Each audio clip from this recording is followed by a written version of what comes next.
आज मैं गोधन महाराज का कथा सुनाऊंगी। जो लोग गोधन महाराज का श्रद्धा भक्ति से कथा सुनते हैं उनकी सारे मनोकामना पूरी हो जाते हैं, यहाँ तक कि उन्हें वैकुंठ भी प्राप्ति होते हैं।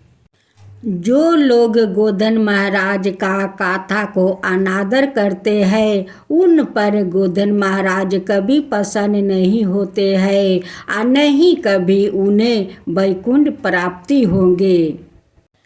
किसी गांव में बहुत सारा ग्वाला रहा करते थे।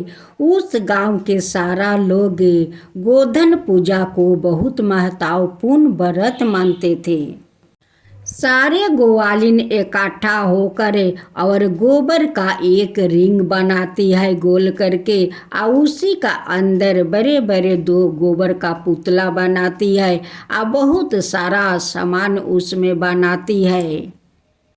उसी रास्ता से 2 औरत जा रही थी। वो सारे ग्वालिन से पूछती है कि बहन, ये जो गोबर के आप लोग बना रही हो गोल करके रिंग के अंदर इतना 12 2 पुतला, इतना सारा सामान, इसे बना कर आप लोग क्या करोगी? ग्वालिन कहती है कि देखो बहन, आज तो एकम है, हम लोग एकम को इनको बनाकर सोला देते हैं। अकाल भैया दूज को इन्हें कूटेंगे, यहाँ पर बहुत सारा हम लोग पूजा करेंगे, गीत मंगल गाएंगे। इसे हम लोग भैया दूज भी कहते हैं। हम लोग इस गोवर्धन पूजा का महत्वपूर्ण व्रत भी मानते हैं। हम लोग जे इन्हें इतना 12 जो पुतला बनाते हैं, इसमें से एक गोधन भाई है और खुरलीचा बहन है। ये भाई बहन का व्रत है, इसे हम लोग भैया दूज बोलते हैं। ये बड़े प्यारा भाई बहन का महत्वपूर्ण व्रत है, इन्हें भी हम लोग भैया दूज कहते हैं, गोवर्धन पूजा भी कहते हैं। गोधन महाराज का पूजा करने से गोधन महाराज सारा दुख तकलीफ दूर कर देते हैं और उनकी तो प्रसाद एक चट्टान का समान है, जो प्रसाद का हम लोग पत्थरी बोलते हैं, हम लोग अपना भाई को खिलाते हैं। इसलिए हम लोग इस पत्री को खिलाते हैं कि हमारा भाई अमर बन कर रहेगा, तभी तो अपना बहन को वो रक्षा करेगा। इस पत्री का बदले में भाई लोग अपना बहन को उपहार देते हैं। ये प्रसाद कोई प्रसाद नहीं है, ये प्रसाद तो बहुत अनमोल प्रसाद है, जो भाई बहन का रिश्ते है और बहन अपना भाई को खिलाती है। इसलिए हम लोग इन्हें बनाते हैं और गान भी करते हैं। गोधन बाबा अइलन गोवाला दुआरवा हो, सखी कार्तिक महीनावा। गोधन बाबा अइलन गोवाला दुआरवा हो, सखी कार्तिक महीनावा। साँझा पहरा गोधन के सुतैबा, साँझा पहरा गोधन के सुतैबा, होते सबेरे जगैबा हो, सखी कार्तिक महीनावा।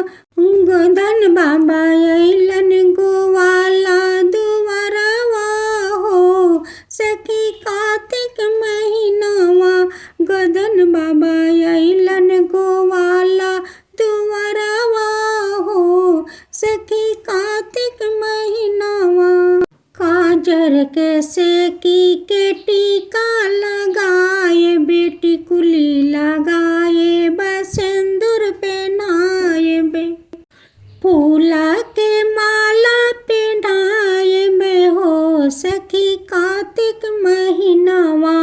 गोधन बाबा अइलन गोवाला दुआरवा हो, सखी कार्तिक महीनावा। पान सुपारी गोधन के चढ़ाई में, मोटर बतासा के भोग लगाई बे, मोमबत्तिया अगरबत्ती जलाइबे, सरसों के तेला के दीपा जलाइबे, सब सखी मंगल गाइबे हो। सखी कार्तिक महीनावा गोधन बाबा अइलन गोवाला दुआरावा हो। सखी कार्तिक महीनावा रेंगनी के कांटा से भाई के सराप में, रेंगनी के कांटा से भाई के सराप में, जही जिभिया से भाई के सरपनी, जही जिभिया से भाई के सरपनी, वही जिभिया में कांटा चुभाइबे हो। सखी कार्तिक महीनावा वही जिभिया में कांटा चुभाइबे हो। सखी कार्तिक महीनावा गोधन बाबा अइलन गोवाला दुआरवा हो। सखी कार्तिक महीनावा रुई के ऐठी के ससरी जोराइबे, रुई को ऐठी के ससरी जोराइबे, भाई के आहू दिलाइबे हो। सखी कार्तिक महीनावा भाई के आहू दिलाइबे हो। सखी कार्तिक महीनावा गोधन बाबा अइलन गोवाला दुआरवा हो। सखी कार्तिक महीनावा नियम के अनुसार सारे विधि विधान तो हो गया, गीत मंगल हो गया। अब सारे औरत मिलकर उस मूसर को उठाती है और मूसर उठाते समय क्या कहती है? कहती है कि उठो उठो जमरैया भैया उठो हो, सूतल रहेला बारहो मासे, उठो उठो जमरैया भैया उठो हो, सूतल रहेला बारहो मासे।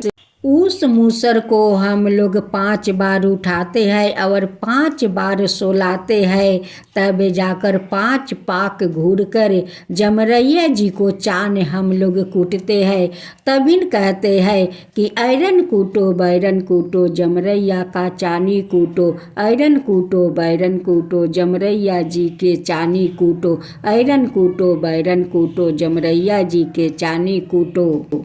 जब हम लोग 5 पाक घूम कर जमरैया को चानी कूट लेते हैं तो फिर उस मूसर को सोलाते हैं। सोलाते समय भी हम लोग कहते हैं कि सो जाओ जमरैया महाराज हो, फिर से आयम अगले साले। सो जाओ जमरैया महाराज हो, फिर से आयम अगले साले। एक औरत उस पार पानी लेकर खड़ी रहती है और औरत इस पार मूसर को रहती है। एकाएकी करके सब लोग अपना बाल पकड़ते हुए उस मूसर को पार करते हैं और उस औरत उस जल देती है और उसी जल से सभी लोग कूला करते हैं। वो पूछती है कि आप लोग क्या पार किया? तो सभी लोग बोलते हैं कि भवसागर है, क्या चीज़ से तुम लोग कूला की? तो जमरैया का खून से हम लोग कूला किया। कूला करने के बाद उस कूटे हुए गोबर से सभी लोग प्रसाद लेते हैं, सुपारी लेते हैं और लेने के बाद सभी माथे में सिंदूर पहनाते हैं। सिंदूर पहनाकर उससे पूछती है कि आपको व्रत चढ़ गया? वो कहती है कि हाँ मेरा तो व्रत चढ़ गया। ऐसे ही सभी पूछते हैं, सिंदूर पहनाते हैं। अगर गोधन कूट कर पीठा और साग खाने से बहुत गोधन भगवान प्रसन्न होते हैं और उनकी बेटा भातार पीठा जैसे रहते हैं। कुछ लोग तो घर जाकर चाह मूढ़ी खा लेते हैं, कुछ लोग भात खा लेते हैं, लेकिन सबसे अच्छा होता है पीठा और साग। जब माँ गोधन कूट के आती है तो माँ भी खाती है, अपना बच्चों लोग के खिलाती है, पति को खिलाती है कि मेरा बेटा भतार पीठा साग खा करे पीठा जैसे रहेंगे। आगे का लोग तो मरुआ का पीठा और साग गोधन कूट कर आते या वही खाते और अपना पति और बेटा और बेटी को सभी को खिलाते कि सब मेरा परिवार पीठा जैसे अमर रहेगा। जो दोनों औरत गोधन भगवान का पूजा देखने आई थी, उसमें से एक औरत का भाई बहुत दिन से बीमार था। वो लोग बहुत डॉक्टर वैद्य दिखाया, लेकिन उनकी भाई ठीक नहीं हो रहे थे। जब उस औरत गोधन महाराज को प्रसादी ले जाकर अपना भाई को खिला देती है, एक सप्ताह के अंदर में उनकी भाई अच्छा हो गया, सारा उनकी बीमारी दूर हो गया। अब तो औरत कहने लगी कि गोधन महाराज का प्रसाद में तो चमत्कार है, बहुत शक्ति है, उनकी प्रसाद खाकर मेरे भाई तो ठीक हो गया, मेरे भाई तो ठीक हो गया। मैं भी अगले साल से गोधन महाराज का श्रद्धा भक्ति से उनकी व्रत मैं करूंगी। दोनों औरत अगले साल से आकर भैया दूज व्रत करने लगी और कहती है कि हे गोधन महाराज, आप तो धन है, आप धन है गोधन महाराज कि मेरे भाई बहुत दिन से बीमार था, आपको प्रसाद खाकर मेरे भाई को सारा रोग दूर हो गया। हे गोधन महाराज, मेरा भाई को सारा दुख दूर हो गया। अब आपको मैं श्रद्धा भक्ति से आपको व्रत करूंगी। हे गोधन महाराज, श्रद्धा भक्ति से व्रत करूंगी। जो गाथा गोधन महाराज के कहते हैं, जो सुनते हैं, जो हूँ कर भरते हैं, उन सब के ऊपर कृपा कीजिए। हे गोधन महाराज, सब के ऊपर कृपा कीजिए। गोधन महाराज की जय हो, गोधन महाराज की जय हो।